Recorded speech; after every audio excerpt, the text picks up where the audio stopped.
to LIFT, the LCI Group Fireside series. LIFT stands for Learning, Innovation, Future and Transitions, 4 words that describe how global education evolves and transforms lives. I'm your host, Sunita Qureshi, Global Director, University Engagement at LCI Group.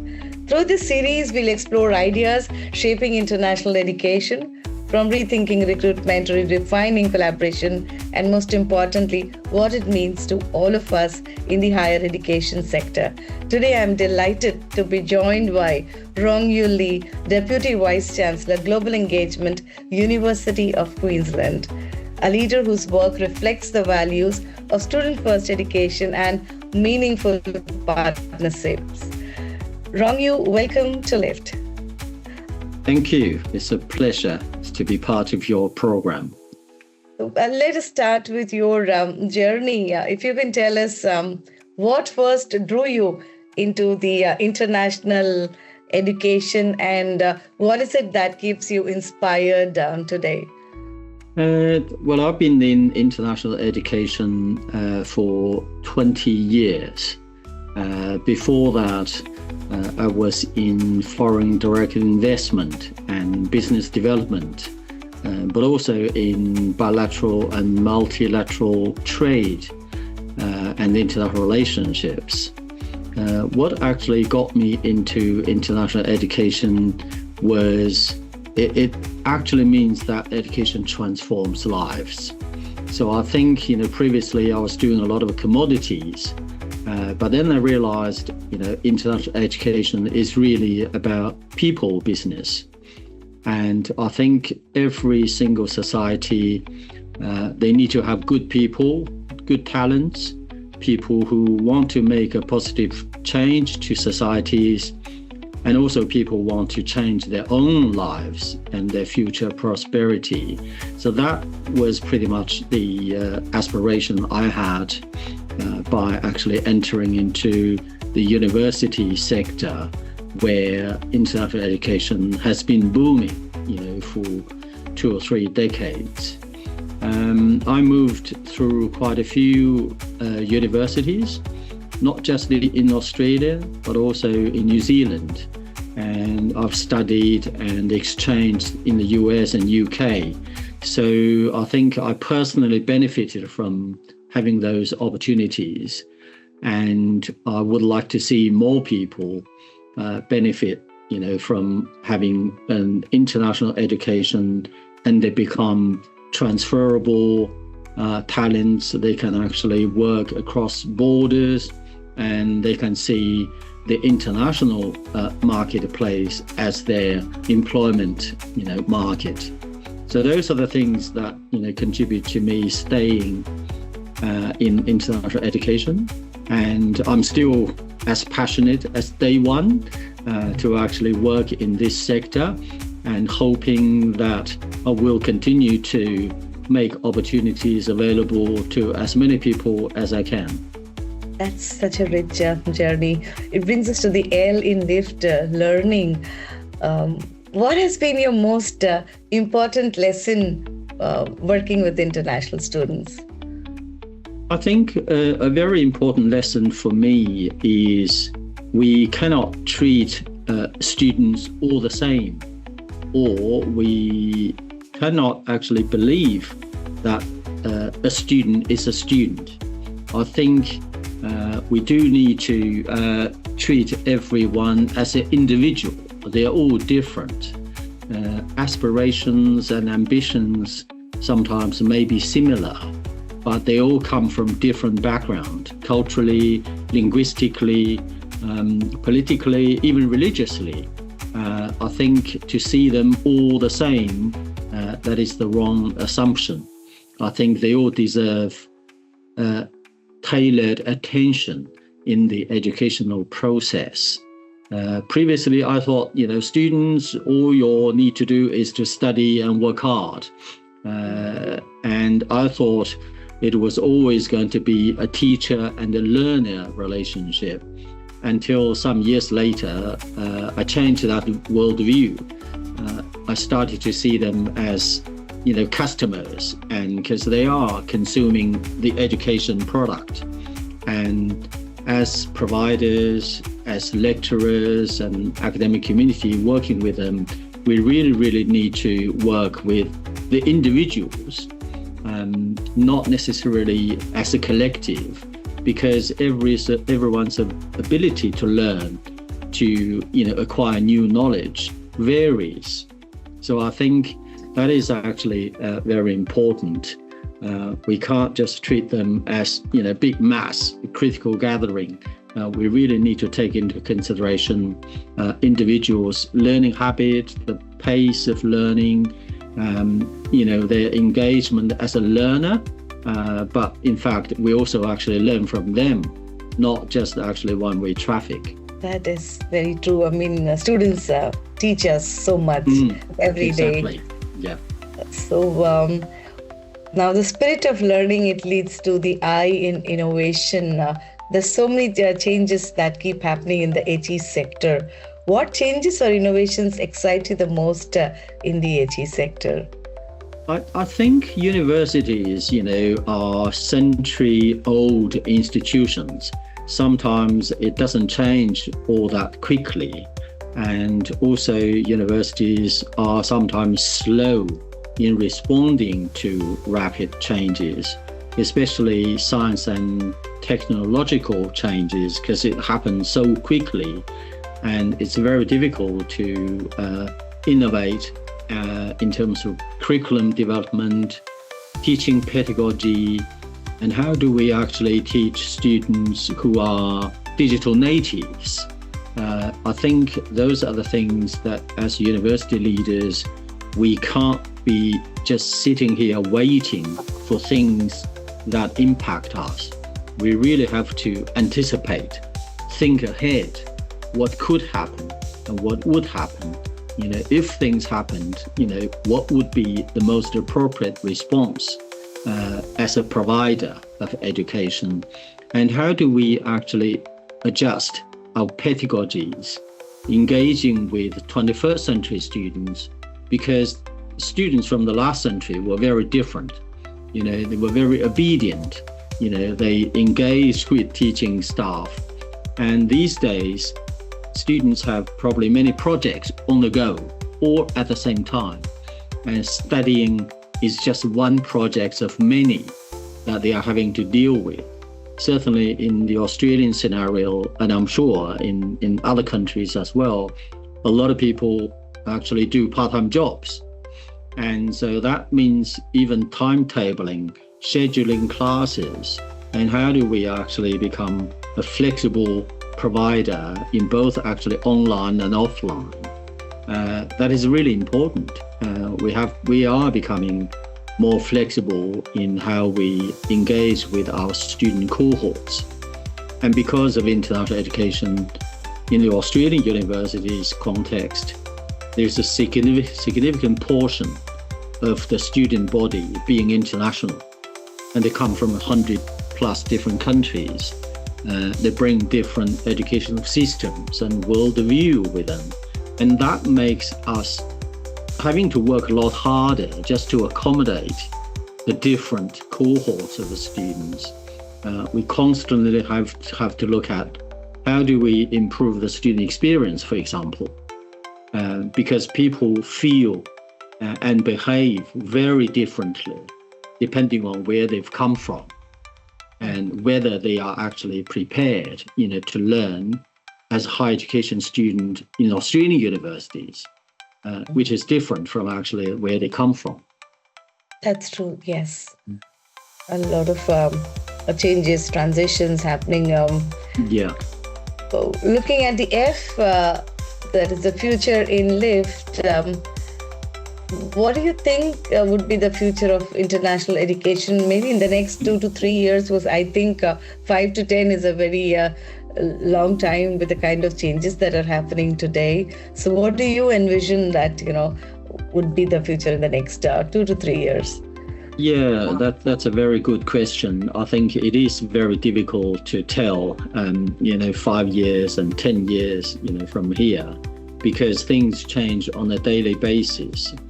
And I think it's happening already. The traditional, strong countries of education exporting, the UK, USA, Canada, Australia, New Zealand, the typical English-speaking countries, I think they are losing gradually their appeal.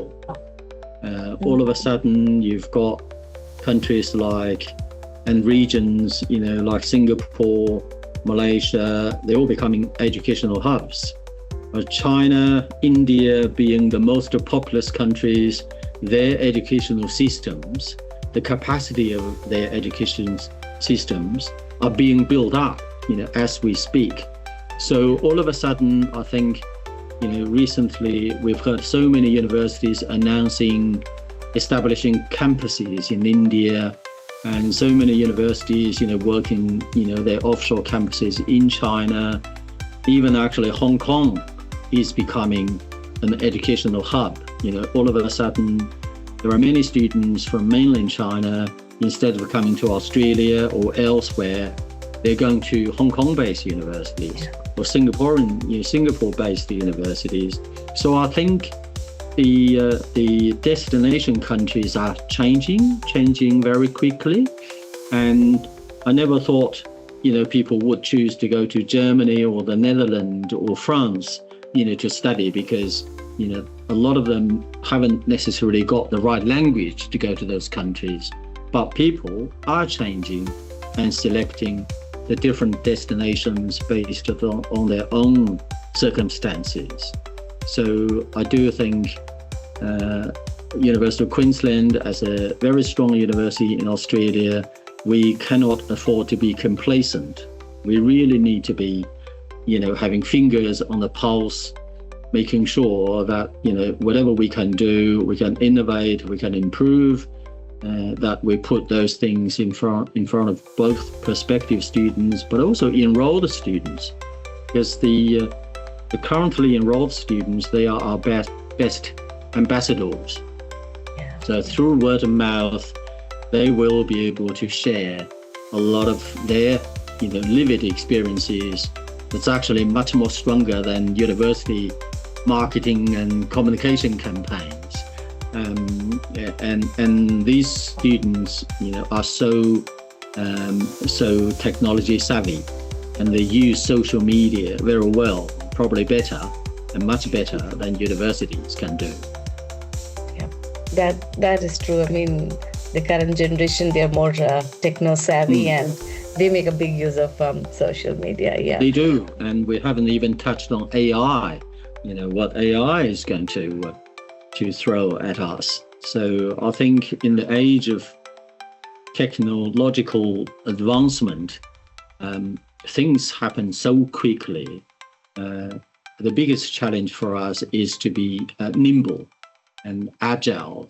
How can we respond to changes promptly and appropriately? We need to be seen as a significant player in shaping what the future holds for everybody. That's why we cannot afford to be slow and dragging our feet. We really have to be on the lookout for new opportunities brought about by technologies. That's true. And coming to the final element of life transitions, what has been your biggest shift in your own career? If we look at your journey?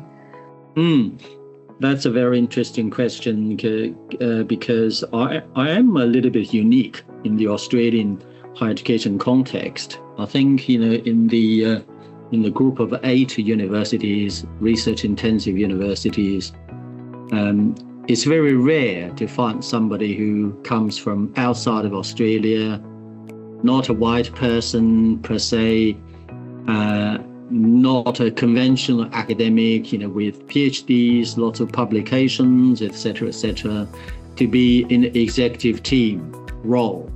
And that,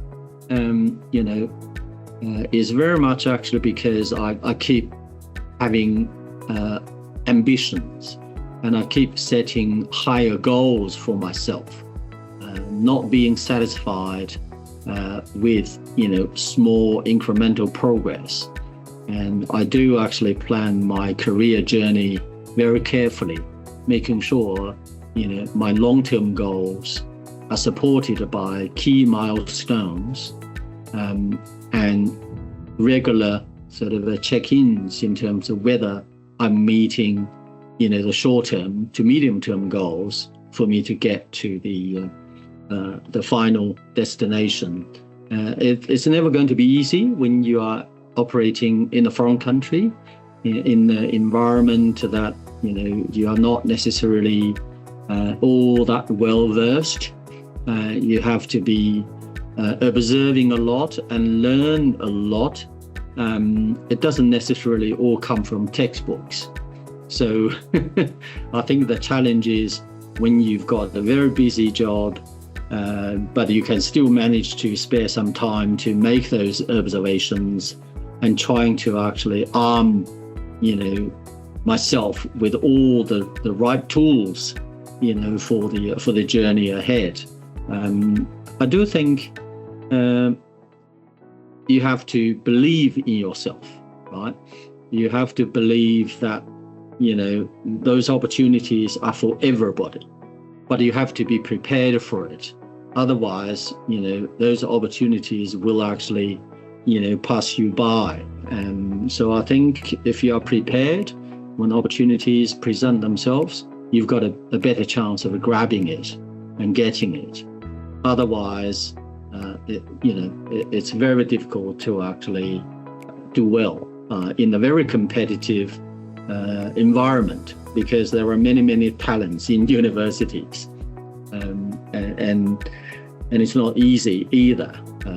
But I think if you aim high, having conviction to get there, and ready to stand up, after a couple of falls, never say die.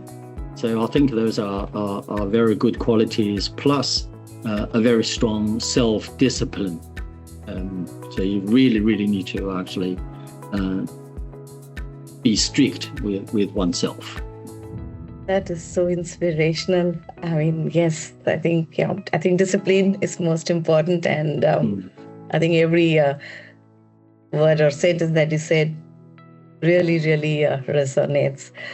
So before we wrap up, we'll do a small quick fire round. Just the first thought that comes to your mind. One piece of advice for a student today.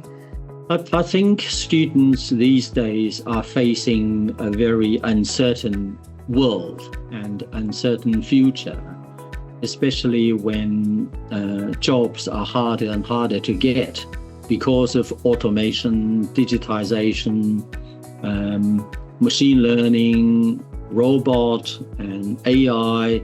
I think the number of employment opportunities is decreasing.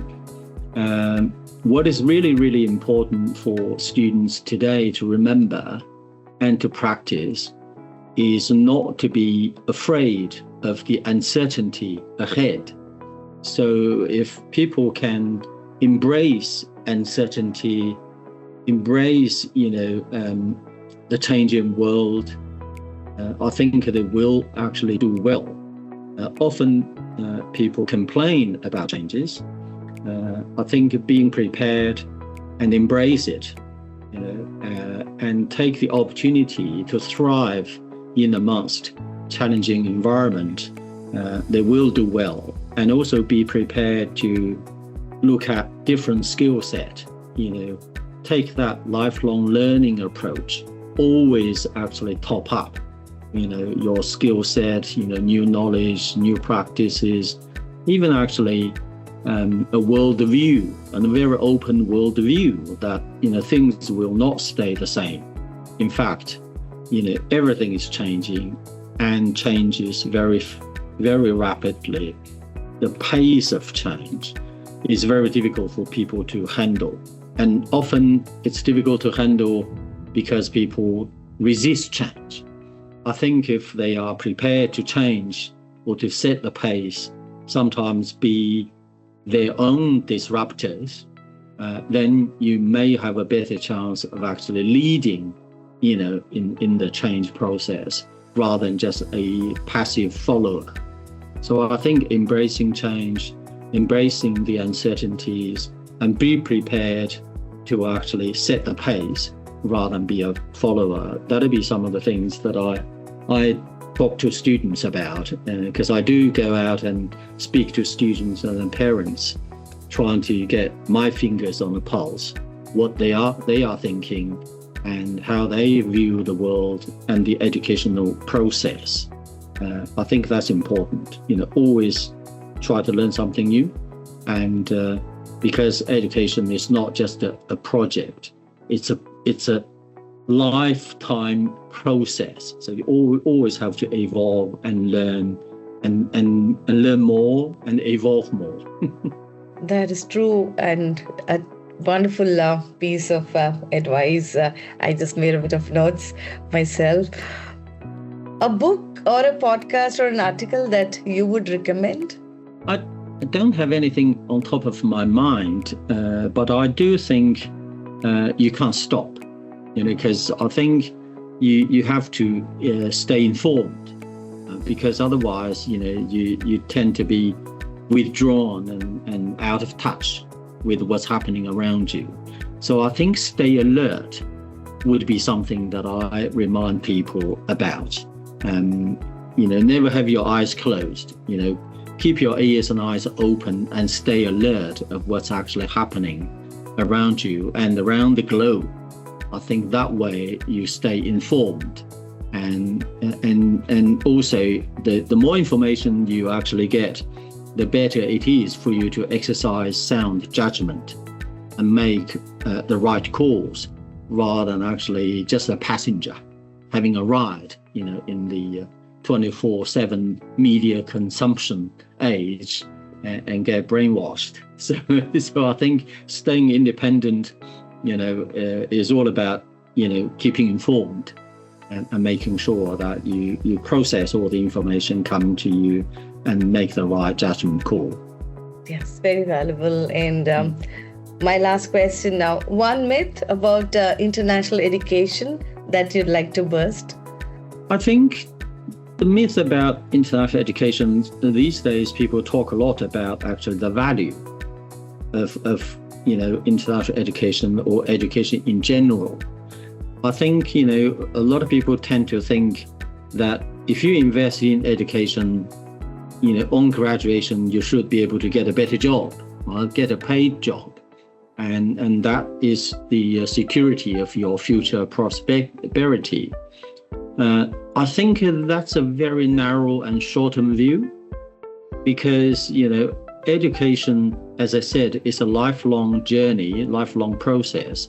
It shouldn't be measured just by employment on graduation, because I think we tend to forget the importance of people, learning as they grow, and that's very important. There's a lot of benefits that shouldn't be measured by the first job, because as a human being, I think you want to become a better person, you want to become a better citizen, serving societies and community. And even actually when we talk about liberal democracy, if you've got a much better educated population, they are in a better position to practice democracy, to participate in democracy. It's better than, people who are not well educated, because they wouldn't be able to make, informed decisions. So I think education attainment shouldn't be about just the degree, right? It should be about how you become a better person as well in the educational process, how you contribute to a well-functioning society in general, and even just to be a nice person, right? To have passion, to have compassion, to have empathy, and to be respectful. All those things should be actually, the results of a good education, rather than I just want the first job. So that is definitely not the whole purpose of higher education. So I do think, that is creeping in, because a lot of people measure return on investment by getting the first job. I think that's very short-sighted. That was very thought. I mean, it is brilliant, and I think a lot to think on what you've said. It's a wonderful mix of insight and inspiration. Rongyu, thank you so much for sharing your thoughts. It's leaving me inspired, and I hope our audience is also inspired. I think the great takeaways were like embrace the change, and education is life learning approach. And yes, it's leaving me so inspired today. So to everybody, thank you very much. Yes, to everybody watching. Thank you for joining us, and stay tuned for more conversations in the Live Fireside series, where we'll continue to explore the learning, innovation, and future transitions shaping international education. And Rongyu, thank you so much for your time and sharing these precious thoughts. Thank you so much, and I do hope we get a chance to connect again for more, to listen to more of your insights. Yeah, thank you very much. It's a pleasure to be a little bit of a help, and definitely looking forward to having more conversations so that we can learn from each other, and our key stakeholders, students, can actually benefit more. Thank you. Thank you very much, and you have a great day. Thank you. You too. Bye-bye.